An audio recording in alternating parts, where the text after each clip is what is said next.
Another episode of King Speak TV coming to you talking about some stuff that's pressing in the community. Hey, we're gonna chop it up about some pretty serious stuff, man. We're mourning the death of Young Dolph, killed recently, Tennessee, Memphis. Did a lot of things inside the music industry. Very known, very well received figure, you know what I'm saying? Definitely in his community. And I would say throughout the South as a whole, anything from his mixtapes to his albums, to the people who he worked with, really can't find somebody quite like him that did as much as he did, I think, for his community. I mean, they loved him. They loved him. So anyway, man, I got A City on here. We're gonna talk about this, man. A City. Yes, sir. What do you feel like is the situation when it comes to Young Dolph, man? How does a brother get murdered in his own neighborhood who's done so much for his people? Now I'm gonna tell you what struck me as odd, being that, and I can tell you keep up with music a lot better than I do. But I do actually like Young Dolph though. Not too many cats that are young, and that's funny because that's what I'm about to say. I didn't know he was 36, bro, when he passed. I mean, I know that's relatively young, but I didn't know he was that close to our age. You know what I'm saying? He's right there with us. You know what I'm saying? So that could be us. That's the first thing I wanted to say. So, and then the second thing is I remember when certain beefs were brewing between him and other artists that shall remain unnamed, because I don't really want to get into whatever they got going on. But it just sounds like the way that the rap game is, not with just Dolph, just with everything. It was bad when we were coming up, but now it's almost to the point to where, and it could have always been like this, we don't know, but it's almost to the point to where the music industry has just spilled over into the streets, right?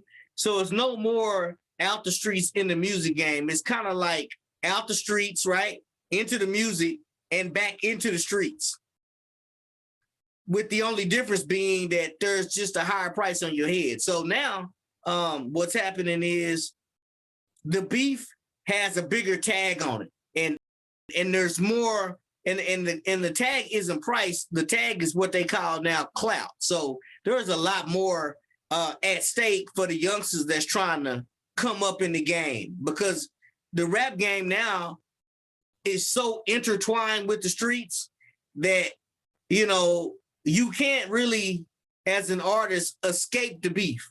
You know what I'm saying? You just can't really escape the beef. And that's all that happened. It sounds like for a while there, he was pretty much quiet, doing his own thing, but you just can't escape the beef, bro. That's the way they got the industry set up.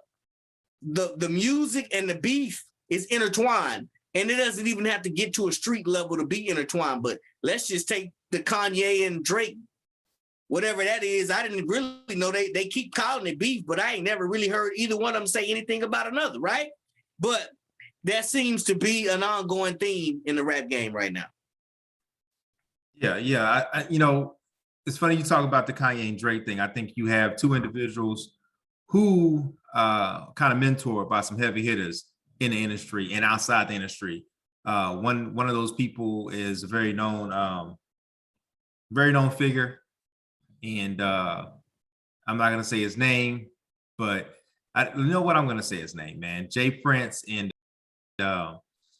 he's definitely kind of mentoring the situation. I feel, you know, two younger brothers get into it, and he's trying to, hey man, y'all need to cut this out.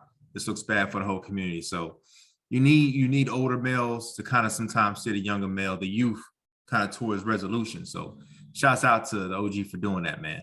But when it comes to that situation, yeah, what's happened on the street has kind of become one with the industry. So they take it from the streets inside the booth, and it spills over into neighborhoods. It spills over to people actually getting killed from what you said on a track. So yeah, man, I think at the end of the day, somebody probably took amount of money and said, hey, I'm going to take this young man out, and went for it, and removed not just a hip hop artist, but also a father, a nephew, a son, a brother from the community. And you can't get that back. So basically over foolishness. And now it's not just him. I think I heard today that 2 more people were shot in the same day that they killed him, and some other prominent artists from that area, their family members, businesses, and homes have been shot up. So yeah, it's spilling over pretty quickly, man. And it's a shame. It's a shame that we are our own worst enemies. You ain't got to worry about the KKK coming into our neighborhoods, killing us. You got to worry about, these white supremacy groups coming in, killing us. It be your own people, man.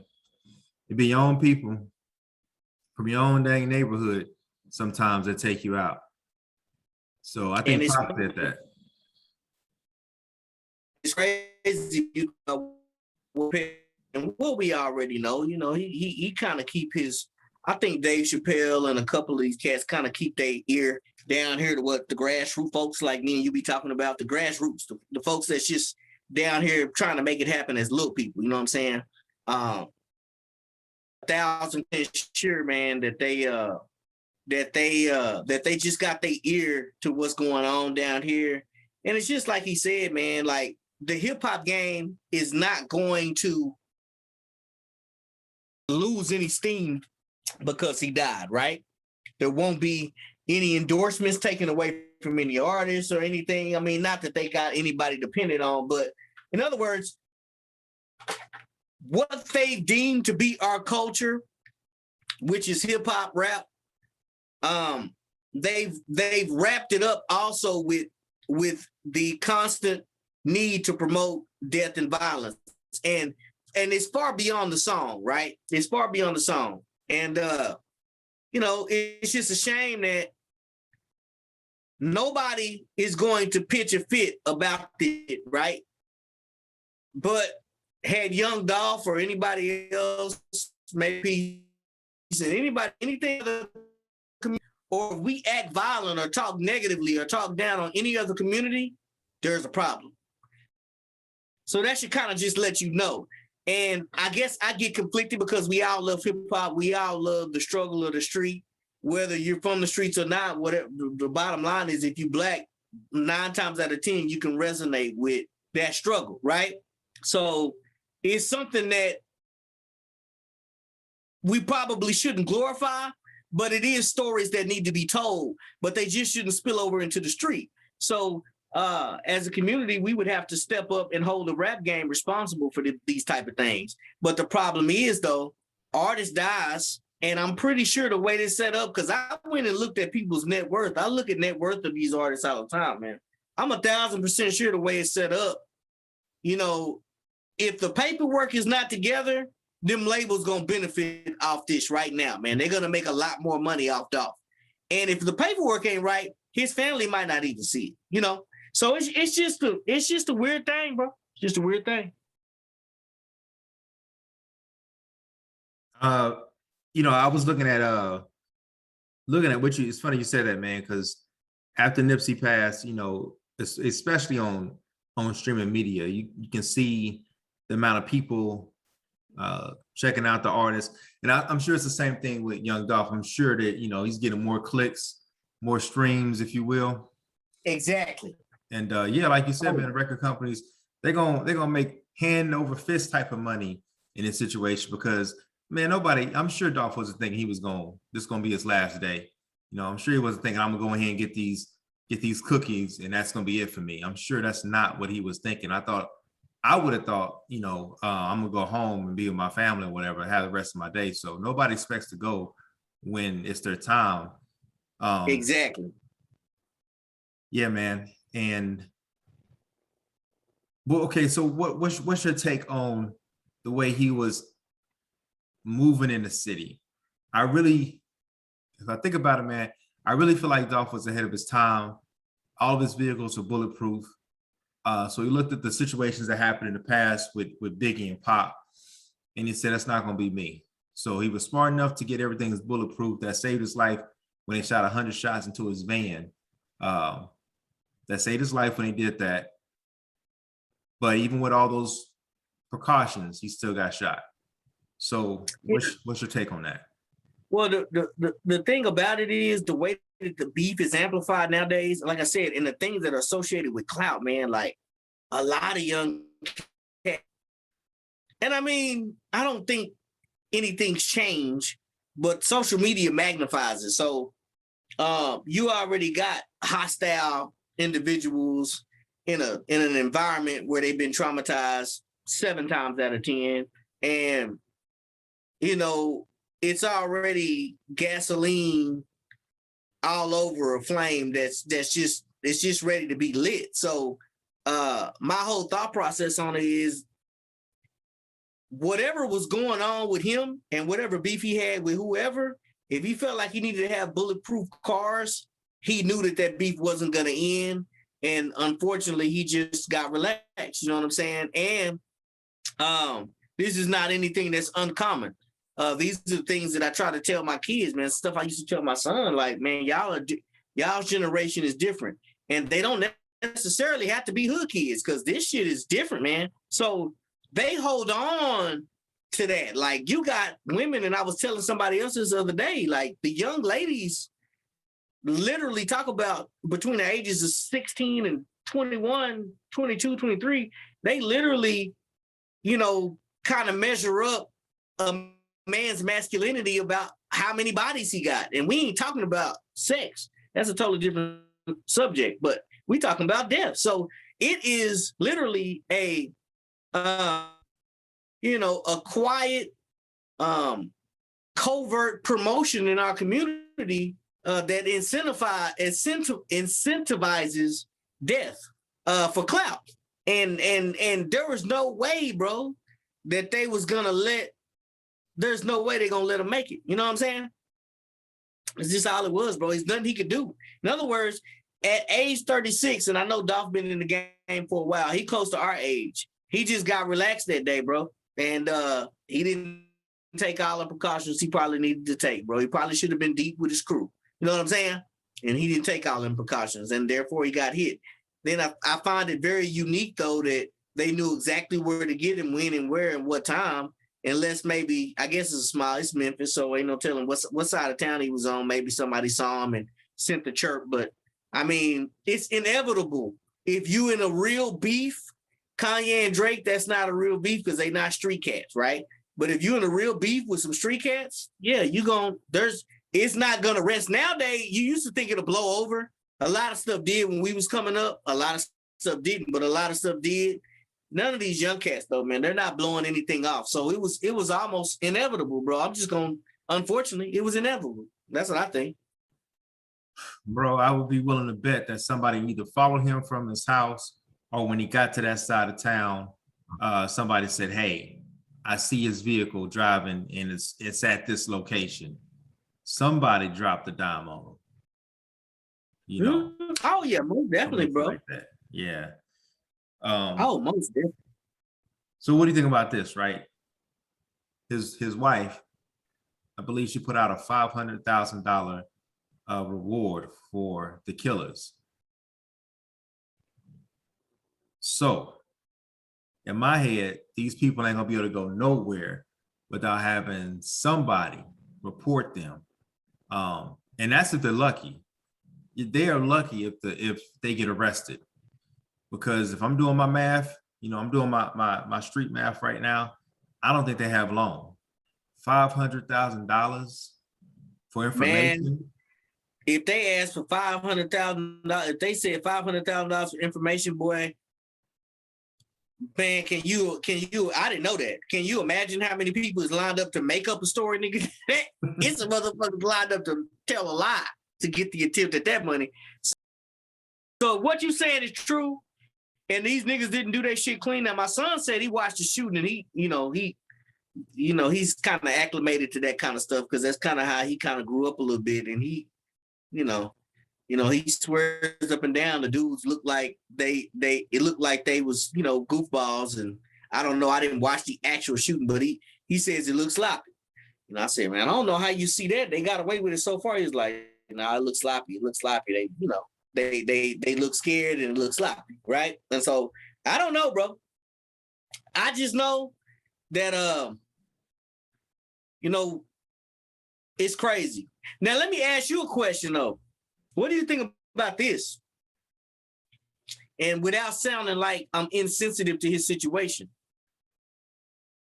do you think people on the social media sites are genuinely feeling some type of way? That's the first question. And if they are, why ain't they feeling some type of way about the same stuff going on in their neighborhood, right?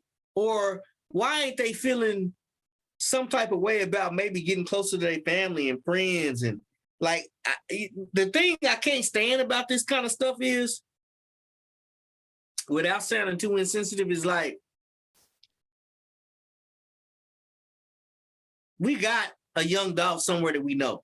Yeah, maybe he's not on that level, but we know somebody that's trailed off some shit, you know what I'm saying, that they may be coming from a negative point in their life, and they probably done good, and now they coming out of it. And we know though that some of their past transgressions are gonna be haunting them, but we don't give a damn about our family member that going through maybe what he was going through, or a friend. You know what I'm saying? Like, we'll be like, in other words, if that was Cousin Pookie and we knew Cousin Pookie had started that drama a long time ago, I can guarantee you most of the folks that's acting like they feel so heartfelt about this particular situation probably be telling somebody that they don't like, that they do know, well, he shouldn't have been doing that shit. Well, he knew what kind of, you know what I'm saying? So how do we deal with that? How do we deal with the fact that at the end of the day, your actions, what you reap is what you sow, right? So how do we deal with the fact that we feel sorry for celebrities when they reap what they sow, but we don't feel sorry for people in our own circles that reap what they sow? We just be like, well, you know what I'm saying? How do you feel about that? Like, I know that's a crazy question, but that's been bothering me. I think with celebrities, man, and like, you kind of have to look at them with a different lens, because, you know, unlike, you know, maybe Pookie or somebody off the block, man, celebrities, they do so much. When they get in these positions where they have all this extra wealth and resources, you know, they give back. Some of them give back to the community. So if you're doing like a Thanksgiving turkey giveaway or Christmas present, you know, giveaway, or say you just gifting people with cars, or, you know, I remember hearing a story about Young Dolph, 2 Starbucks employees, I think it said Starbucks employees, were listening to his music and they got fired by the manager. And he flew them out to one of his shows, brought them on stage, gave them $20,000 a piece. I mean, when you hear about stories like that, and when you hear about him giving his high school $25,000, you know, just to help out the kids. Like, I think what makes people really feel it when these celebrities are murdered is because they were actually building up the community. Now, watch this. The city ain't been doing it. The state hasn't been doing it. Taxes haven't been doing it. And I hate to say it, man, but I'm going to say it. Right. Yeah, right. I'm going to say it. You go through these bad neighborhoods, how many churches do you see?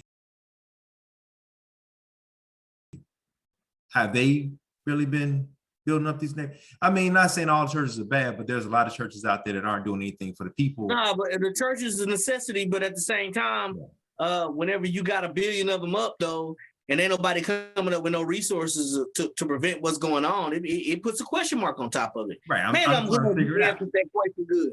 Because I was really answering that question from a place to where I'm trying to figure out, you know what I'm saying? And then when you answer it the way you answer that, you know what I'm saying? I get that. You know what I'm saying? But I want to put an asterisk on the fact that when folks go back and look at, Dolph is an exception to the rule. The young boy up in California that passed, Nipsey, those are exceptions to the rule. Everybody not giving back like that, though. You know what I'm saying? I wanted to be clear, because you did say some. So I want to put an asterisk on there. Everybody not giving back like that. But man, you answered that question in a way that I needed to hear it, so I could really understand it. Because, you know, Man, that's important, bro. But and then what you said was so true. All of these institutions that we vote for, and all of these places of religion where God's spirit is supposed to be a part of these folks, but they're not doing anything to better the situation of the folks that look like them. It's something wrong there, man. Agree with you 100%. Right. I mean, because it don't matter who's in office, whether it's Republican or Democrat, which one of those parties was giving inner city schools $25,000? You know what I'm saying? Not a damn one of them, bro. We look at And these if they are independents- giving it to them, somebody is squandering it off, and they never really see the resources like they supposed to do. and they gonna That's- walk away with $2,000. That's how much the school's gonna get. Man, I'm telling you, bro. I think about Dallas all the time, bro, and I say to myself, man, all these cats, man, and it's a lot of us that are in some positions in Dallas. You know what I'm saying? And you can tell, man, where's the money going, man? What's going on, man? What's really going on? You know. So when Memphis lost Dolph, it's like when Nipsey, when California lost Nipsey or lost Tupac, like he was that influential. So he was, I didn't know that. He was that involved. Yeah, he was that involved, man. So for them, it's like it's really hurtful. When I heard the news, it made me feel some type of way because I kind of follow him. I became a fan when he had that song "Get Paid." That's the first time I really started listening to Dolph. But just to see him, make it through where he started to where he ended, his progression, and then how they try to kill him in that van, 100 shots, and then he got shot again. Got shot 3 times. I want to say it was somewhere on the West Coast. He got shot, altercation, and he survived that. So it's like his life has been threatened, as several times they try to take him out, and he kept on winning. So you know what, that really makes me wonder, like, man, like what type of person was he for real? Because I mean, he got these dudes coming at this dude. He keeps surviving. Doesn't sound like his enemies got hit at all, is what I'm getting from it. So it sounds like to me, he wasn't, and I can't speak because I don't know, you know more than me. It sounds like to me, based off your explanation, he wasn't even heavily involved in the street. Sounds like he might have just been, more so standing up for himself. Maybe I can say that. And they took that as an offense. Is that what it sounds like? He kind of been standing up for himself. He don't really want to cause no trouble, but he don't want to be viewed as no punk. So he stood up for himself, but they had to keep going till they got him. Boy, these motherfuckers cold. So I think Dolph I don't think he was in the streets like that. I think he was more of a big brother type of figure. But I also understand that people in that area, he called static with other artists because I think he was up and coming, and they didn't like the fact that he was saying he was the king of Memphis. They didn't like the fact that he was, his music was being so popular. They kind of felt some type of way about it. So he had a lot of haters. And I'm not going to name them. I'm not going to give any type of shine on my show. But, you got to be careful when you take somebody out like Dolph, because Dolph may not have ordered it, hey, you guys try to kill me. I'm going to try to kill you. I don't think he ever, came at those people like that. And that's what I was looking, that's what I wanted. Yeah. Okay. Yeah, but it's not, when you're dealing with people like Dolph who got a big heart, it's not them that get you. It'd be the people around them. Because if you touch somebody with a big heart, man, somebody around that person is gonna come out for blood. They're gonna come after you. So I think he knew his worth and he knew what he meant to the city. And he never had to play that gangster role because he knew if something was to happen, somebody would do something. So. Man, that's cold-blooded, man, looking at it from that perspective, because I had no idea. And then on top of that, it just seems like to me, and I can remember exactly where I was when I was jamming. I remember, actually, nigga, yours was Paid, Get Paid. My first song that I heard from Dolph was Preach. Oh, man, I got a story about this, bro. Hold on, man. Somebody said earlier on the internet when I was doing some research on it, they were talking about they knew that was a hit. I heard Preach one time many years ago, bro. And I remember, because I kept saying, man, because, this is back in the time where I just couldn't find no young niggas to listen to that I just like. I couldn't find them. And I heard heard that song. I'm gonna tell you how monumental that song was. And you know, we do music, we like music, we artists, bro. When I heard that song on the radio or something once. I don't know how I ran across that song. Man, he was spitting so many street gospels from Corinthians. he put a damn street Bible in that motherfucker. And I was like, man, who is this young nigga? Like, this young nigga is snapping on it. All I kept saying was, he put some game. All I kept saying was, man, who is this cat? I couldn't find the song, and then I finally found it. And I was like, man, this boy right here put some fire on that damn preach song, dog. He put some real gospel. You know what I'm saying? That shit was real. Yeah, dog. I said, man, I heard that shit. And I said, I can remember that shit. That shit was many years ago. But I can remember being in the car and hearing that shit and looking for that shit. Like, man, let me go on my phone and, man, where's this song where this nigga talking about preach? I'm trying to figure that shit out. But I ended up finding it. But yeah, man, I had no idea, because I don't keep up with that kind of stuff as much as I used to. I had no idea he was equivalent. He was the Memphis equivalent to Nipsey in regards to what he was doing for his community, man. That makes it even, that makes it worse, man. And then I had always figured, when I had seen information about his beefs many years ago, I was like, man, it's just a fly nigga standing up for himself. I had already thought that. I was like, why these niggas want to kill this nigga? Like, he doesn't even come off to me as the nigga that has the means to really go after a whole, you know what I'm saying, gang of niggas. He just came across to me as just a real nigga that was focused. But, I guess that's us. But that right there alone will make niggas hate you, man. Sad, too. Well, see, you know what, man? I think this is the laws of the universe, man. When the fake that's trying to play real is gonna always hate you. So I feel like all the gangsters that hated on that one man for just being who he was, they had no reason to hate on him. I feel like they're playing a persona, they're playing a role. But Dolph wasn't playing a role. He was just being himself, and he was real. And they saw that as a threat. So they wanted to squash it out. They wanted to shut him up because he became so much of a threat. It was competition. First, it was just some underground rapper. Then he became a threat. Then he became direct competition. And now it's like, okay, well, how can we shut him up? How can we shut him down? Because we got a persona, we got an image to keep up. And Dolph was just real, man. He was a real dude. He had a real family. And his lyrics was real. And they hated him for it. Man, I seen the picture, beautiful wife, beautiful kids, man. I mean, like I said, bro, I didn't know. He 36, bro. He was on the way to like the peak and then the level out. You know what I'm saying? And then even with the level out, you still gonna go up if you're somebody like him. But he was on his way to the peak, then the level out. He was about to just chill, collect some paper, and chill. I just can't believe them niggas. That shit. That I remember seeing videos about them beefs with these individuals who will remain unnamed. Years ago. And I'm like, they still holding on to that shit? Yeah. And you know what, man? One thing you never see these major corporations in America do. You never see Walmart tell Target, you can't eat here, ain't enough money for you. I ain't never seen Starbucks tell Dunkin' Donuts, this is my block, you got to get out. There's not enough money for you here. But when it comes to us as a people, it is such a backwards mentality where it's like, I'm making money.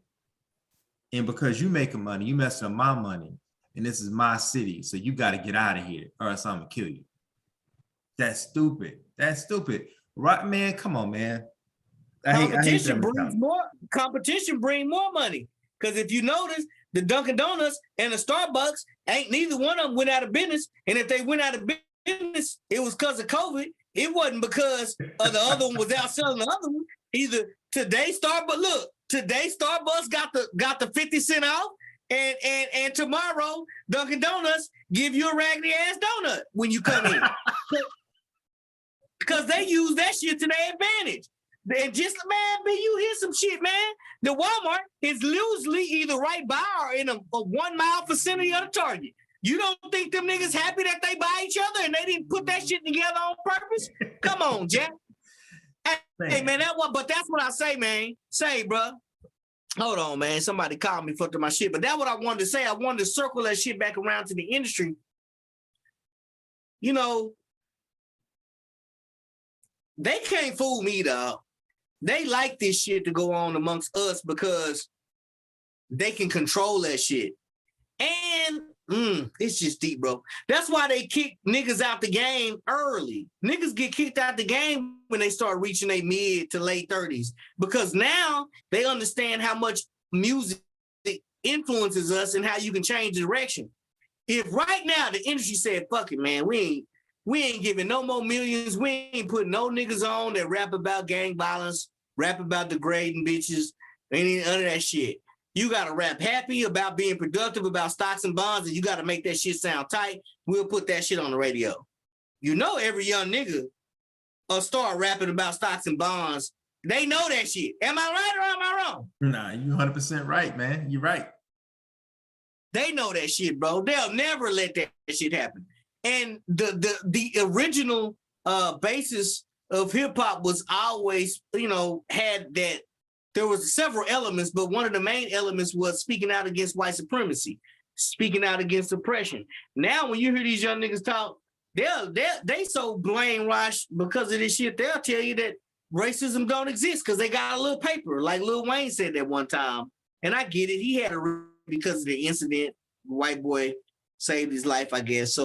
But overall, in the grand scheme of things, though, racism does still exist. And these motherfuckers use that shit against us at every turn. And if they wanted to make being an African-American be respectable as a rap artist and say, hey, man, you got, or at least they don't even have to change the content. They could just say, hey, man, we want the best of the best that come with it. See, niggas that can really rap ain't gonna beef anyway. You see what I'm saying? If you got two niggas that can really rap, they just gonna go back and forth on the floor. But if you got a nigga that can rap and another nigga that can't really beat this nigga or compete, he got to go to what he know, right? Man, they got this shit set up, bro. Maybe I'm crazy.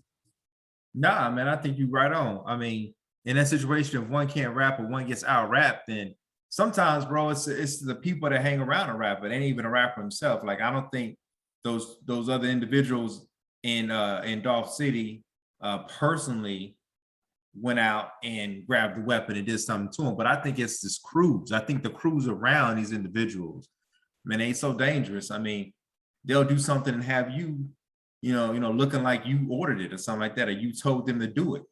But yeah, it's the people around you, man. Yeah, man. Man, you hitting some points, man. It's crazy, man. It's crazy, man. You kind of want that element of aggression in rap because that kind of, it speaks to our worry.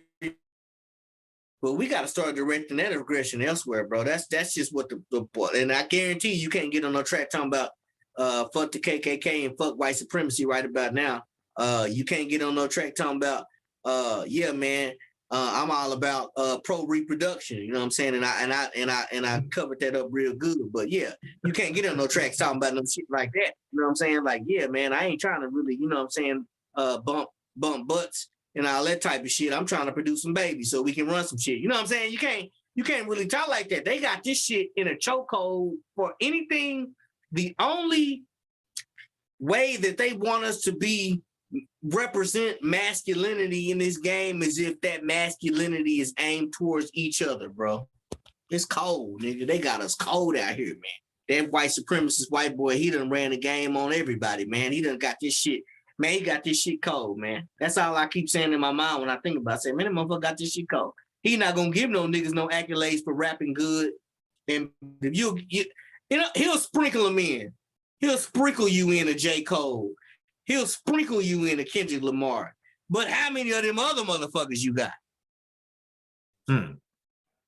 He sprinkled you some J. Cole and some Kendrick. Maybe a Big Crit or some shit like that. But they not finna put no whole bunch of niggas talking no real shit to make you think. because at that point in the game, then you start start wanting to not gravitate but levitate away from your lower self. You know what I'm saying? Because you always at your lower self if they can keep you in a mindset of a young, aggressive teenager when we don't know how to channel that aggression and put it towards something that's more productive. And we all learn late. I know I did. I got suckered in the game too, in maybe a different way, but I definitely got suckered. So I get it now. But by the time we get it, get what they do. They kick you out the game.